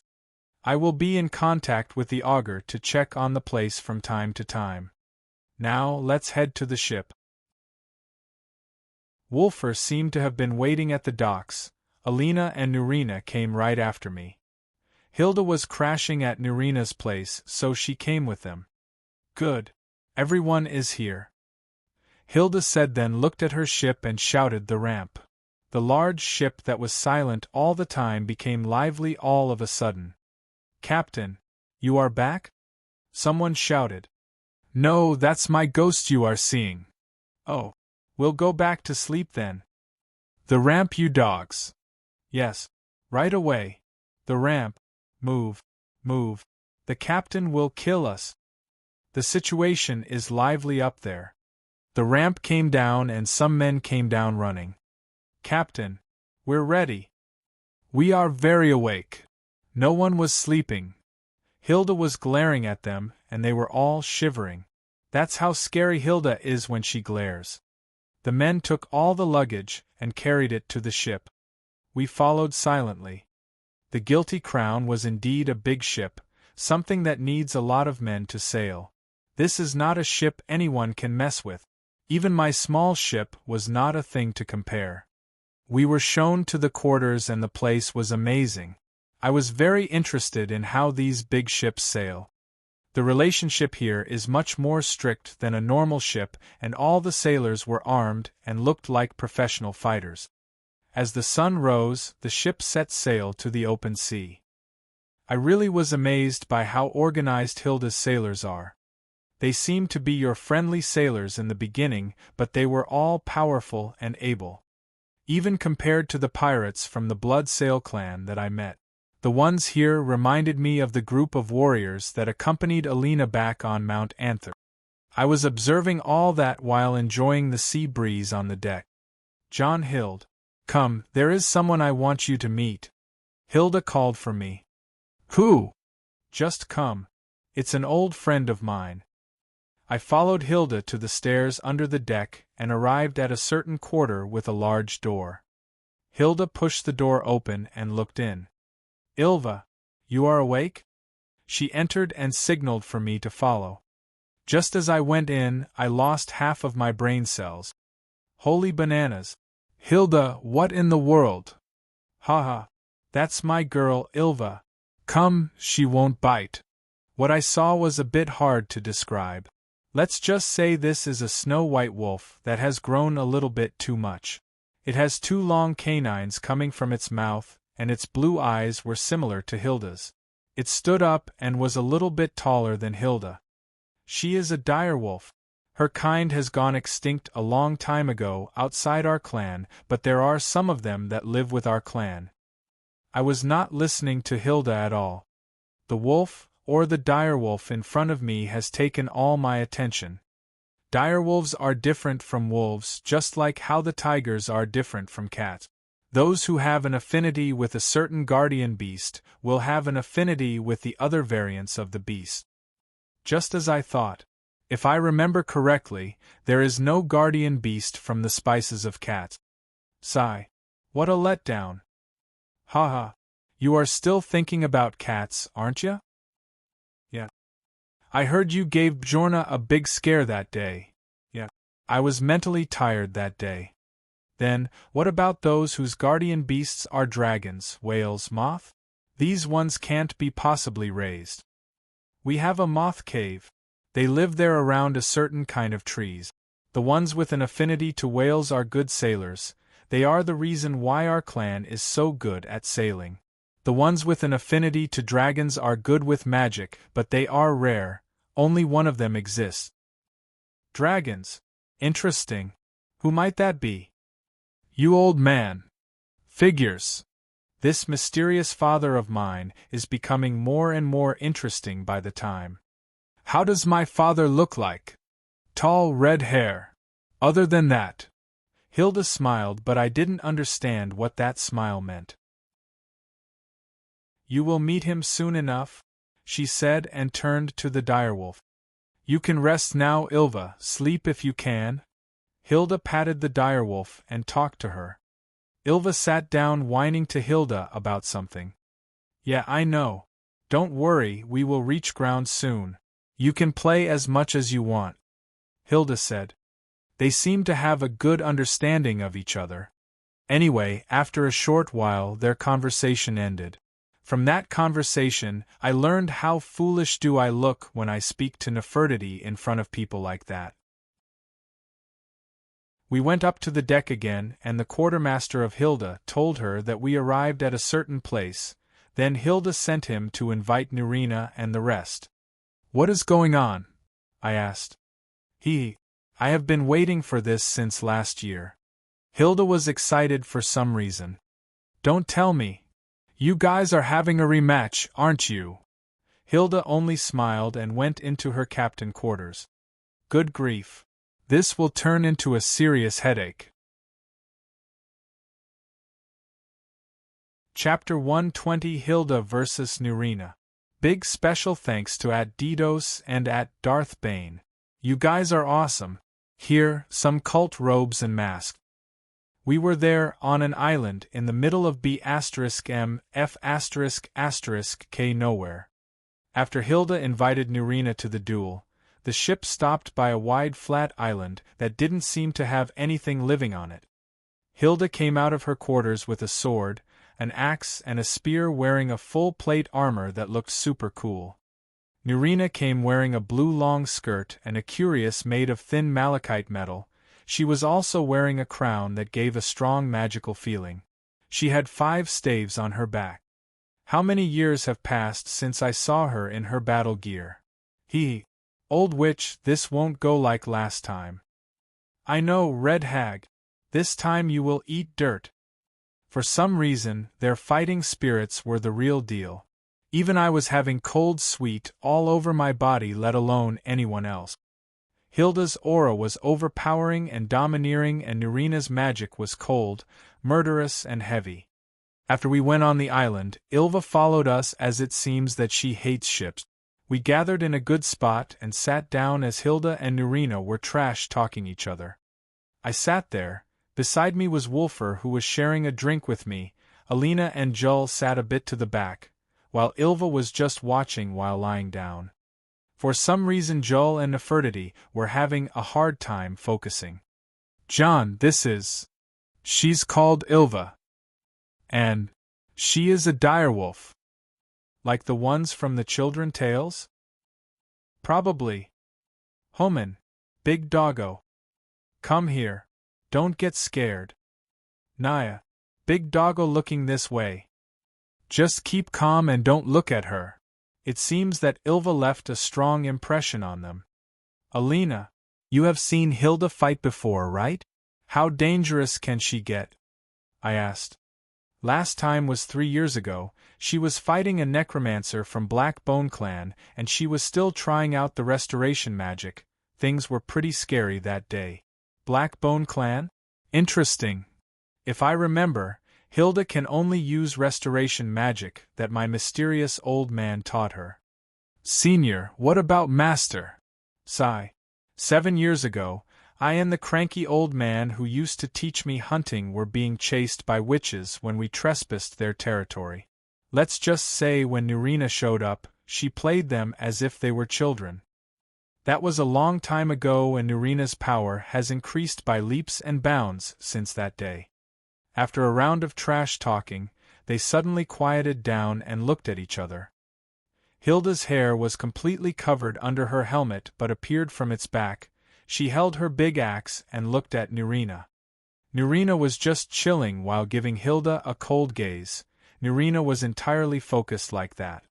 The air, the sea, the time, the space, all of it froze for a single second, and the surrounding became cold, as if all the energy in the world were sucked. Even the sun got blocked by some gloomy clouds. As lightning fell from the sky, Hilda and Nurina disappeared. As thunder cracked, metal collided high above 10 meters in the air. Nurina is a battlemage, so she can fight with staves in melee perfectly fine. She could even withstand a swing from Hilda. After the clash, Nurina remained in air while Hilda descended to the ground. Nurina is using levitation. After the exchange, Nurina threw her staves up, and they remained floating midair, then took out the other staves and did the same. Now she had 5 staves flying in an orbit around her. One staff started shooting lightning by its own at Hilda, who retreated a few steps to evade. The other staves started doing some conjuring. From one spell, Nurina can conjure 2 storm atronachs by that speed. The number was already too ridiculous to count. Hilda, who was not using her aura yet, swung her axe and threw it at the atronachs. The axe kept flying and hitting several atronachs before its power started to fade and fall down. Hilda was not waiting for Nurina, so she charged at the atronachs that started to shoot a lot of lightning at her, and swung the sword she unsheathed. In her other hand she was using a ward spell to block the magic shot at her by the atronach. She destroyed some of them, then jumped towards Nurina, who suddenly disappeared once Hilda reached her. That was teleportation. Hilda seemed to have anticipated where Nurina would appear, and threw the sword towards a certain direction. Sure enough, Nurina was there. Nurina was too fast and evaded easily, then cast several lightning spells on Hilda like a machine gun. Hilda was unfazed and unleashed a strong aura of sunlight. All the atronachs in the diameter of 20 meters were caught on fire, and the lightning that Nurina shot was blocked by Hilda with a ward. So Hilda's aura can recreate the effect of the sun aspect, just like a paladin. Red hag, that's a new trick. Nurina was excited. Just don't bore me too much, hurry up and do one of those crazy things you did last time. Well, I didn't want to give the kids any traumas, but I have a new trick I want to try. Nurina casted multiple spells in a second and a lot of rune circles appeared midair. Senior, can that be possible? Alina freaked out. Well, if you can grasp space as much as Nurina, I am sure you can just imprint the runes midair just fine. Easier said than done, though, I replied while trying to make an understanding of what is going on. To do multiple casts in those short seconds was not only casting too fast, but was casting more than one spell on the same hand. I read that Archmage Shalater, the founder of the college, could do 4 on one hand while 2 is Nurina's limit, but it was still a very overpowering technique. Nurina used her free left hand and flicked her fingers, then all the atronachs she conjured before got banished. In the next second, the runes around her flew in an orbit and united themselves in one rune. I could see that some of the circles were from the telepathy aspect and the insinuating effect. The largest one was conjuring a storm atronach rune circle. I don't understand why, but Nurina could easily just mix them in one simple spell without showing off the runes like that, unless… This crazy woman, I thought of something. Jon? Wulfr asked. She is trying out a new spell she just thought of. Why do I have to be around every time? I was having a series of traumatic experiences going through my mind. Whenever Nurina have an idea, she translates it into a spell right away. Senior, what should we do? Alina seemed to have understood what is going on. She was also pale for some reason. A ward. Big enough. Jull. A ward. Together. My brain was functioning at an incredible speed, and I could only say word tags the understand. I also casted a ward and changed it to focus its defense at lightning negation. My fears came true. The spell was something absurd. Senior, what is she doing? Alina cried as Nurina started to rise more in the air. Conjuring something crazy. A storm atronach. A thrall. Look. I could finally see a void distortion, but it was just a little bit too big.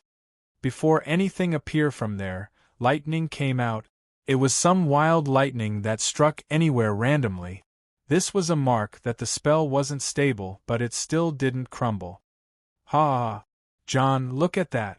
Let's see your invention coming into reality by me. Ha! Nurina was excited despite how unstable the summon is. My invention? What crazy shit are you doing this time? Ha ha! Behold that tower thing. Ha ha! Do you even know what you are conjuring?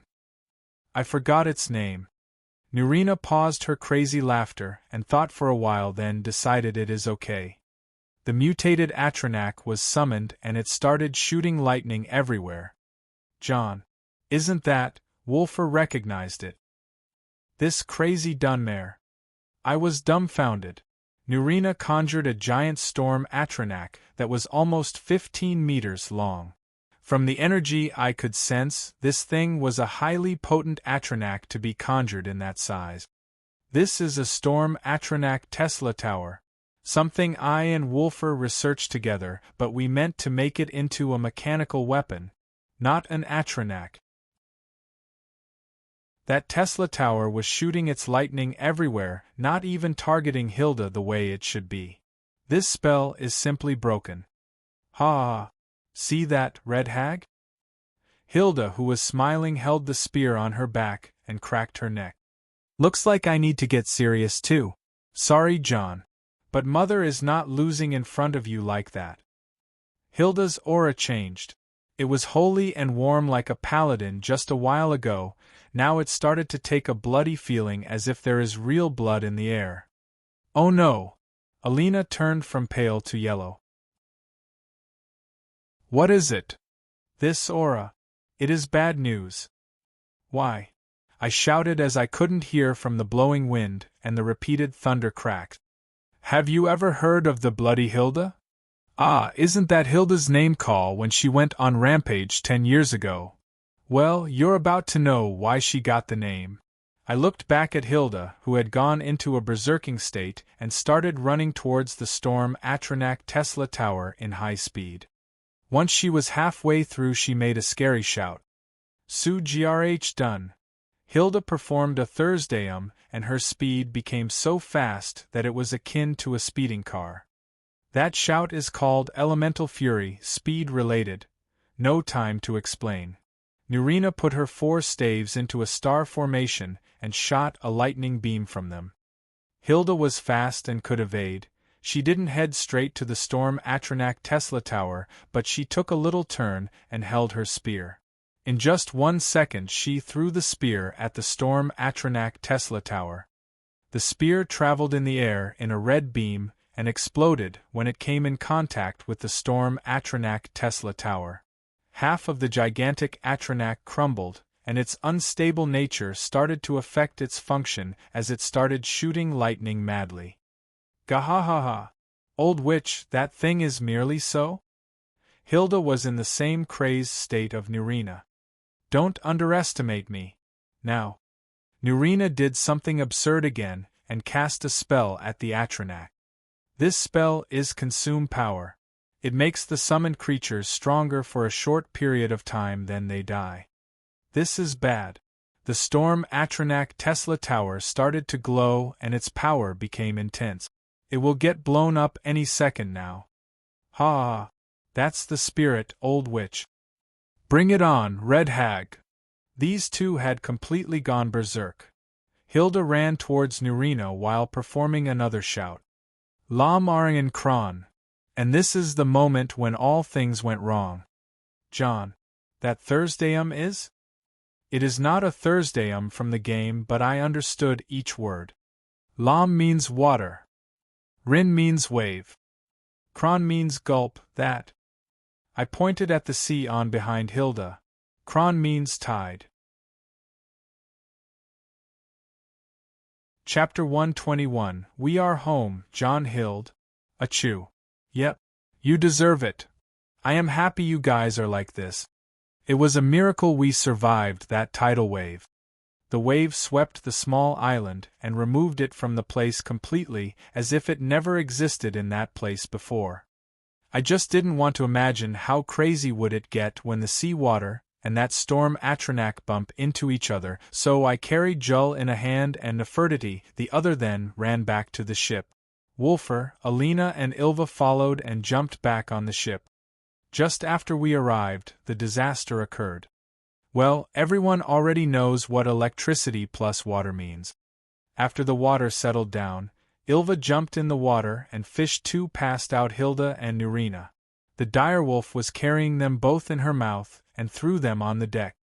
As we took them to a warm place, they started saying all sort of crazy stuff.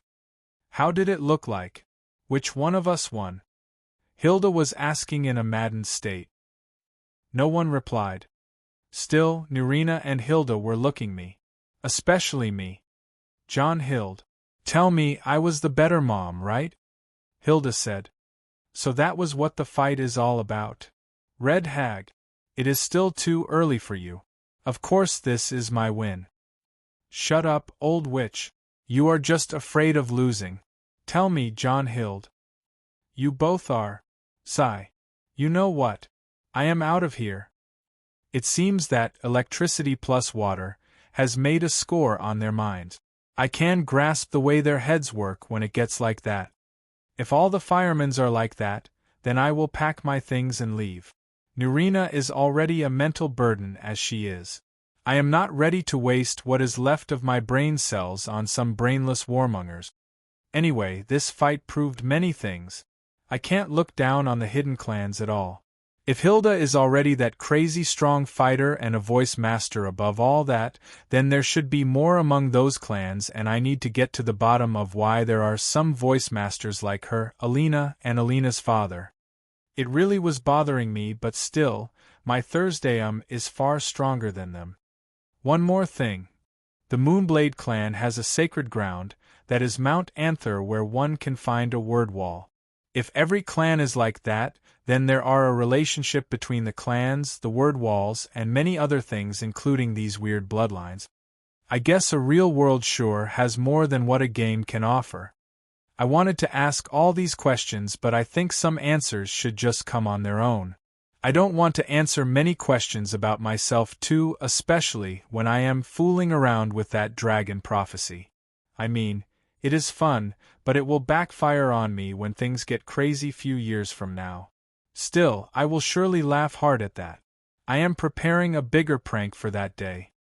After she calmed down, Hilda gave the command for the ship to sail, and she caved in her quarters. 3 days have passed, and we now arrived at the mouth of the White River, the longest river in Skyrim. The ship was sailing directly to Windhelm. The guilty crown didn't dock in the city's docks, but instead docked beside a small platform on the other side of the river. It seemed that we won't be entering the city, which is a good thing. The time was still in the morning, and it seemed we are going to travel on land. Hilda went down first, and the rest followed. She jumped on Ilva's back and looked at me. Want to ride with Mom? Nope. Come on. Don't be shy. Nope. She won't bite. I know. The problem is not Ilva. Hilda was disappointed, but I have already conjured a flame horse Atronach. Hilda kept looking at it with wide eyes. Come to think of it, she haven't seen it before. Jon, can Mommy come ride with you? Nope. Nurina, stop grinding, damn it. It seems that Nurina took the chance to make fun of Hilda. Nurina herself was riding a storm Atronach Guar, which is her favorite form for some childhood reason. Guars are bipedal reptilian creatures native to Morrowind. The reason why Hilda looked at the flame Atronach horse like that was explained by Alina, as it seemed that the Firemanes has a massive fetish for burning things and setting things on fire. Well, it is not every day when someone can be a member of a family of arsonists. What a time to be alive! After a short argument between Hilda and Nurina, we hit the road all together. I was going to conjure something for Wulfr, but he rode one of the horses the Firemanes prepared beforehand. The plan was to reach Kynesgrove before the sun set. We took a road different to the road of the travelers, as it seemed Hilda can't travel there on the back of a direwolf. It was surprisingly a very smooth, uncharted route that Hilda knew well. In less than half a day we reached Kynesgrove. Kynesgrove is a small mining settlement located in Eastmarch. It is located directly south of Windhelm. The place has a malachite mine and some farms, which I learned from Hilda that these are all Firemane property. It was also said that the trees in Kynesgrove are scared to Kyne, the Nordic goddess of the storm and the warrior wife of Shor, and the trees must not be cut. I remembered Hilda saying that Alina is also very connected to Kyne, because when we entered Kynesgrove, she mentioned something about the natural energy of the place. Still, connected to Kyne. I guess Alina didn't manage to acquire that annoying wind magic for nothing. Wind is the mix of fire, frost and shock magics, so it was troublesome and I gave up on the project as its magicka consumption was insane, but it seems that Alina didn't face that problem. There should be a truth for here being connected to Kyne or whatever then. We passed Kynesgrove to the east, and took the road going up the mountain range. After a while we arrived at a strange circular mound. This is one of the 22 ancient mounts scattered throughout the 9 holds of Skyrim. They are mysterious places that no one can dig. Hilda acted as the tour guide. Everyone looked to the mound with different ideas in mind. Guess I'll have to add to their information. No one can dig them because they are sealed by ancient magic. These are actually ancient dragon burial mounds, the final resting place of these creatures when they were slain centuries ago. I said. Wow. Jolinar was the only one who reacted. Hilda looked at me and made a silly smile. If that is true, then you grandfather and your father will love you so much. You will be proving that the Firemanes has a dragon at their doorstep, she said and laughed. Well, I am glad that they are open-minded about dragons. I am planning to make friends with one of them when the time comes. But I think you just said doorstep, I remarked. Oh, we are close.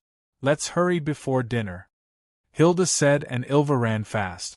We followed and kept climbing up the road.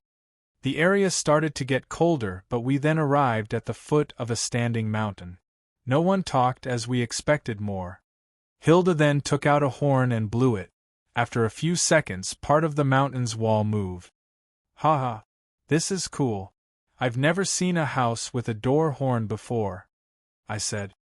You have never seen a lot of things. Let's go. Hilda took the lead and rode in. What we went into was a large tunnel that almost had no lighting. We lit the way ourselves and rode in. The mountain wall closed itself behind us. It wasn't a long tunnel, and we could see light from the other opening. Once we got there, we arrived at a glade in the middle of the mountain. The place was vast, and in the night it looked calm.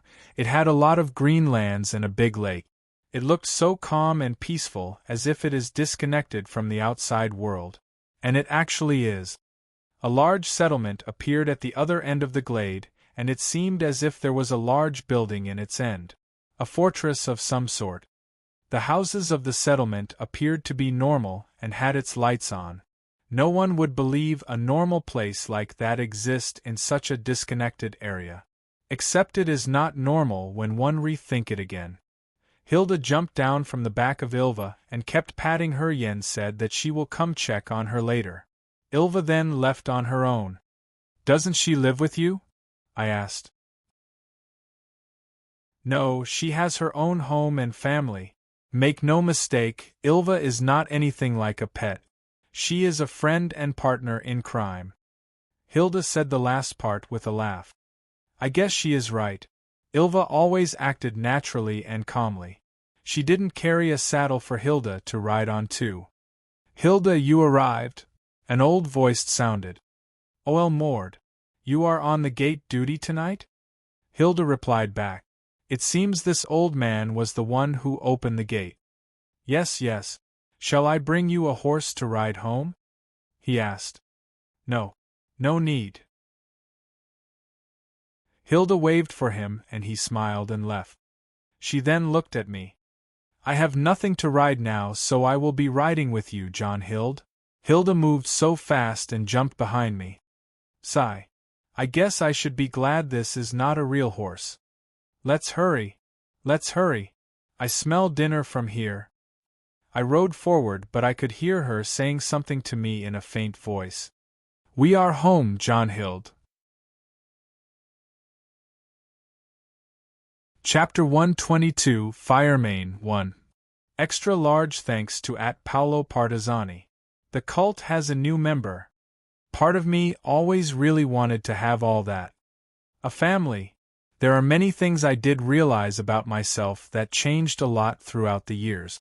For example, in my past life, I was never a brave person. I would never care about many things other than how to pass the day by the day. I was only thinking how to make money and find a girl to marry, then get old and becoming a boring old man. I was never this dare, even though I always hated it when the word was said to me.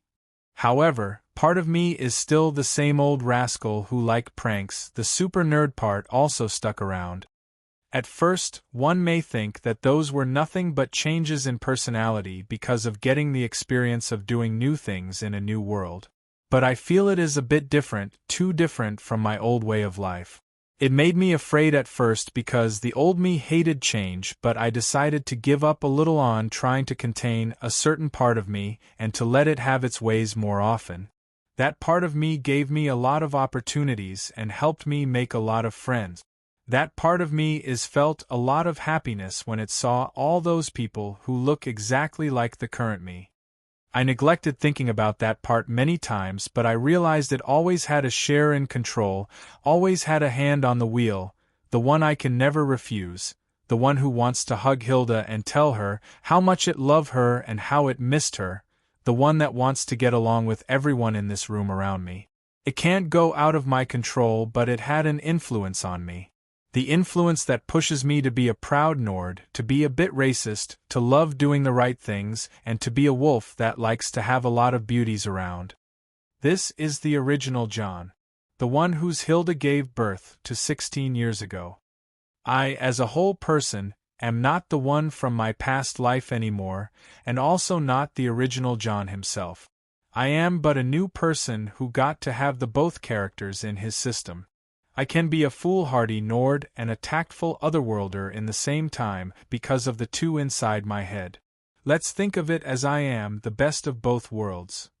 Anyway, that is nothing to be scared of, as it is my strongest point.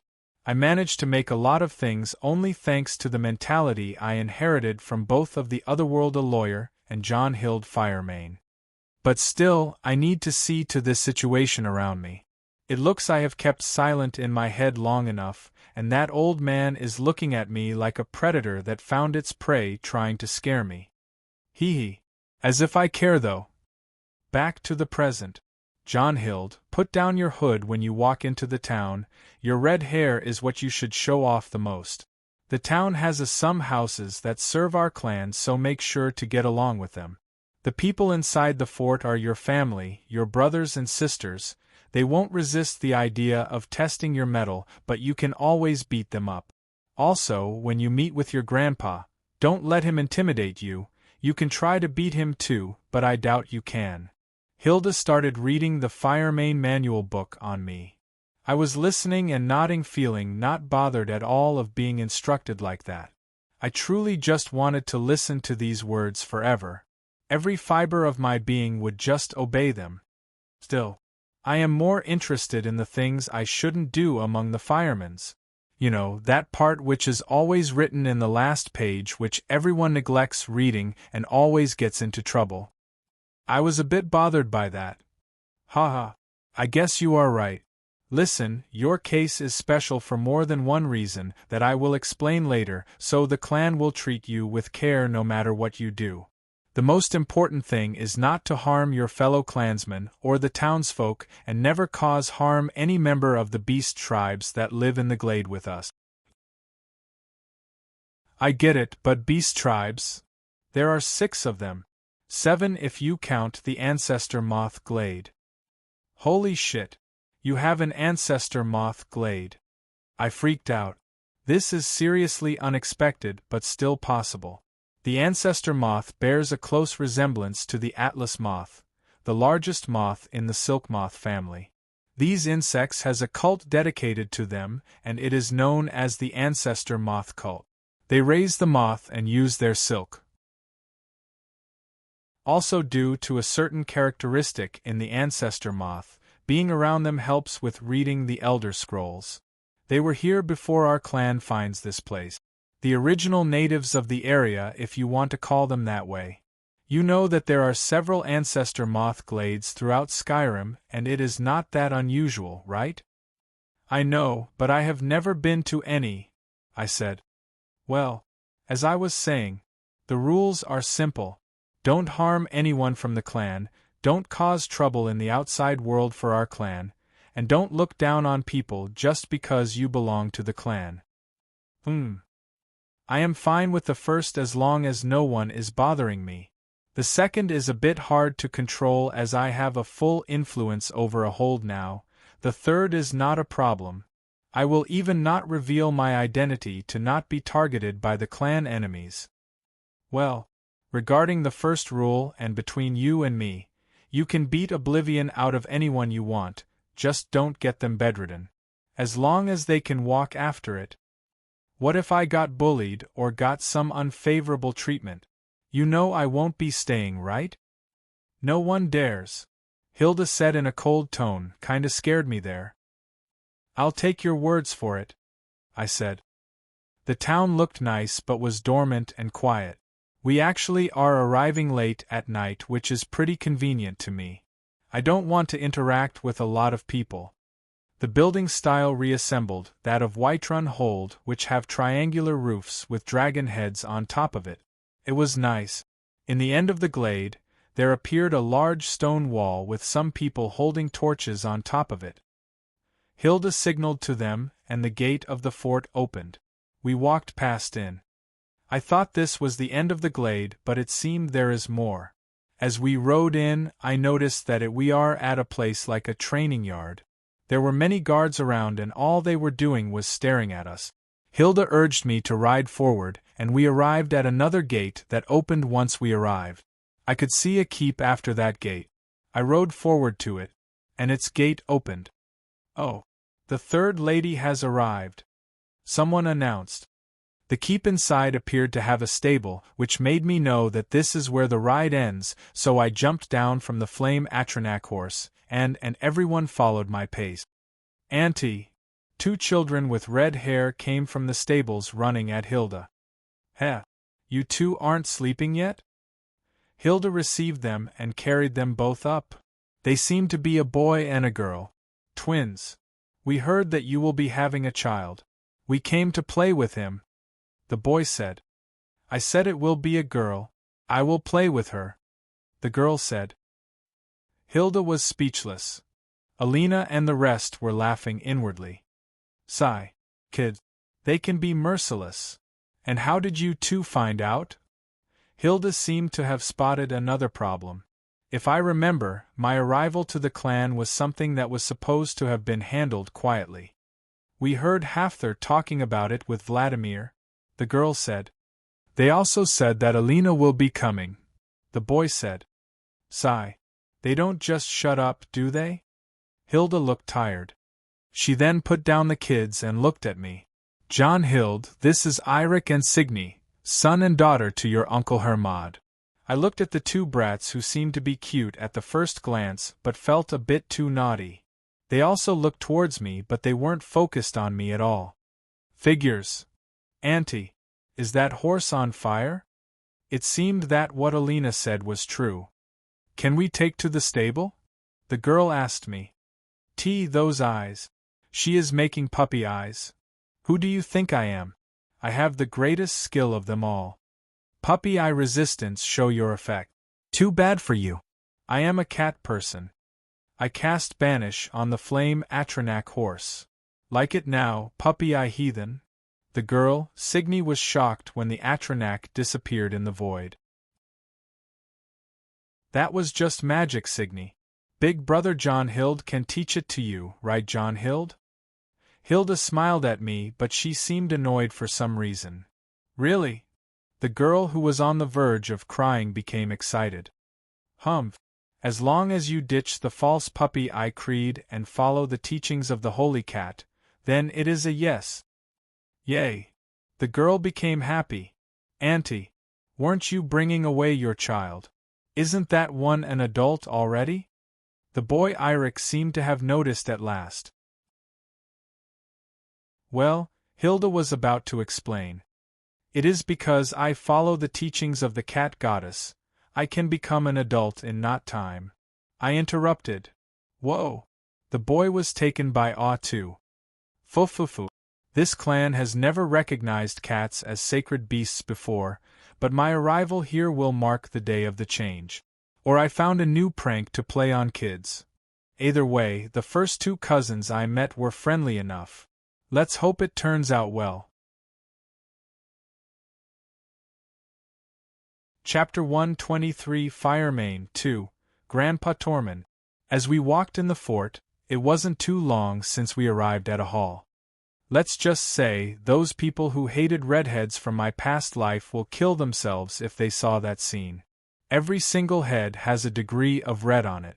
I couldn't help but grin from what I saw. Still, the pressure from being looked at by all these people caused me some shivers. I intercast scan and the number of people in here was almost around 60-something. So these are the Firemanes. In my mental image, the hall had nothing but chairs and tables. It has no high area for elders to sit on or all that. Just the entrance here and another there with a big fire pit in the middle that had 3 cows being roasted on it. The hall itself looked gorgeous. It was like 60 by 30 meters big. There was a table on the other side of the hall that had few strong auras there. Jonhild, Hilda called as she wanted me to follow her. I followed Hilda and Alina took the rest and joined the group of people on the side. We walked across the hall and all the firemans around were silently looking at me. I put on some serious expressions and didn't get intimidated by the air around the hall. Still, I felt happy for some reason. We arrived at the table and the people on it stood up, except 2, a man whose hair is red and eyes are blue with a ridiculous beard done in braids and a woman whose hair is jet black and eyes are light gray. They both looked as if they are in the people who stood up. By the way, among the ones who stood up there were Scotty, Njord, and the owl guy who I don't remember his name. There was also a very unexpected person. Tor. He doesn't look that much of a redhead. Why is he here? Ma. Hilda sounded a little bit awkward in her speech. So the ones who were sitting down are my grandparents. Pretty friendly. My grandma, who I don't her name yet, raised her brows and spoke. Well, there you are, stranger. Where have you been to since last month? Her voice carried a hint of you are so screwed. Ma, I was hunting. I took the Ilva and the ship. For some reason, I have seen this conversation before when girls go out and return home late. Hunting, huh? A giant sea serpent or an emperor mudcrab this time? A shark queen, Hilda said while not making an eye contact. I see. The grandpa spoke.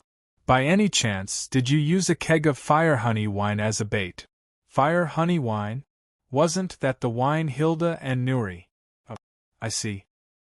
Hilda had the expressions of someone facing a crisis.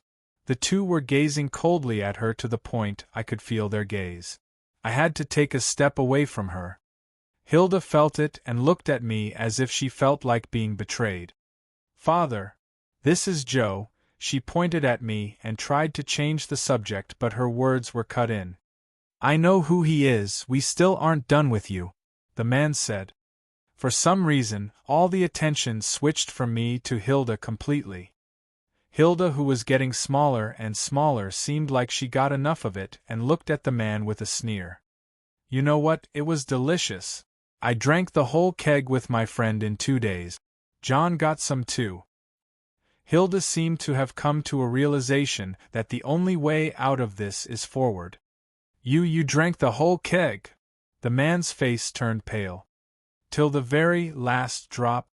Hilda was taking a stance as she was speaking. The man stood up and he was looking at Hilda as if he lost a son to her. I will squeeze it out of your bones if I have to. He was about to jump over the table, but he got pulled back to his seat by the woman next to him. He kept looking at Hilda and said, Later. Silence took over, but the woman cut it. Hilda! She winked to Hilda. Sigh. This is Jonhild, son of Jonrad, son of Firemane. Jonhild, these your grandpa and grandma, Tormund and Jenna Firemane.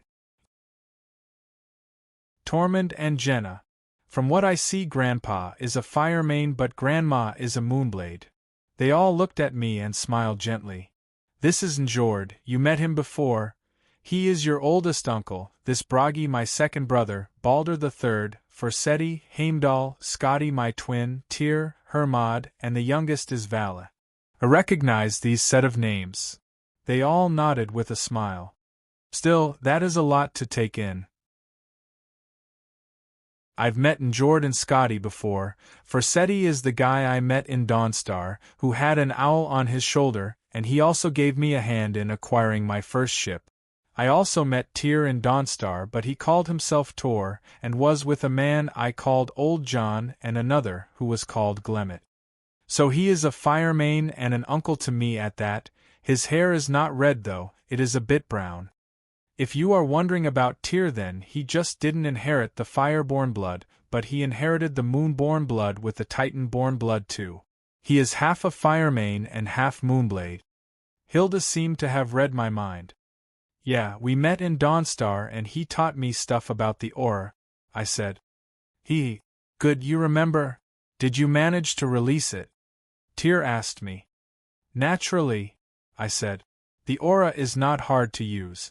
Tyr that day told me many things about it, as it was something that also called battle spirit. Haha, arrogant prick. I'll put that to test myself. Bring it on. I accepted the invitation. Fine.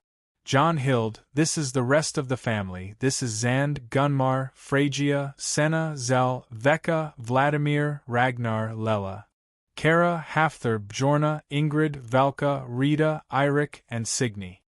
Hilda introduced me to around 60 people in exactly a minute. She pointed at every person and said their names. 1 per second. How much do you remember? All of them, I said, and the people around laughed at me. There is no way I can possibly remember all of their names. Or is it? Signy, Eirik, Rita, Valka, Ingrid, Bjorna, Hafthor, Kara, Lela, Ragnar, Vladimir, Veka, Zal, Senna, Phrygia, Gunmar, and Zand. Yeah, I like the expressions they made. Don't make fun of me ever again or else. Well, he is Jonrad's son after all. Grandpa Tormund then laughed. Seems like my old man can do weird stuff too. I like him already. Truth be told, I ordered the system to make the names of the people I recognized appear over their heads, so, when I see them I don't forget their names. It proved to be a useful technique against Hilda's prank here. Grandpa Tormund stood up and came in front of me. Jonhild, I'll speak formally to you now, he said and cleared his voice. For many years we always knew that there is a blood of ours got taken away by fate. We couldn't fight that fate and we didn't want to from the beginning, as it was not something a man would endanger his family to fight. I, as the patriarch of the clan, am not apologizing for the decision I made, even if you, son of my daughter, resented me for it. But as your grandpa, I have many things I need to apologize for. Many regrets and many memories you should have had were all deprived of you by the coward decision I took 15 years ago. In the past, I would have never thought that a day would come and I make the decision that son of Jonrad and the grandson of Ve would be left in the world to fend for himself alone. Grandpa Tormund seemed to have had a lot in heart. When he stood and came to me, I noticed that all Firemanes around were standing around. He kept going about things from the past when he and his distant cousin and best friend, my other grandfather who was called Firemane, survived the great collapse in Winterhold and went as refugees to their friends in the Moonblade clan. Since then, they were taken into the Moonblade and got married to the daughters of the patriarch, then were assisted to rebuild the clan once again in the Hidden Glade. It seems that Firemane has died early in battle alongside his wife, and they left their son Jonrad, who was to become the next patriarch, but as Jonrad's birth sign was the serpent, he wouldn't be able to inherit the patriarchship, and the one who had to inherit it was Grandpa Tormund. It seems that those who are born under the serpent can't inherit the leading positions in the hidden clans and has no rule in management. All their political rights are to be passed to their children. It is not a sort of bullying. Those who are born under the serpent also can be considered exceptions, and the clan doesn't bother them with its rules. They are free from both ordering and being ordered. They are also considered the most special people in the clan, and they get a better treatment. I once read in a book called The Firmament, the serpent wanders about in the sky and has no season, though its motions are predictable to a degree. No characteristics are common to all who are born under the sign of the serpent. Those born under this sign are the most blessed and the most cursed. This is the reason why the hidden clans don't associate the ones born under the serpent in politics, as their fates are not ordinary and may cause the clan to get into a lot of trouble. Jonrad, my father, was to be the next patriarch, but he was born under the serpent. His child then was to inherit his right by the law. I wanted to make a big cringe, but another bomb fell down on my head. But you too, child, are also born under the stars of the serpent. Phew!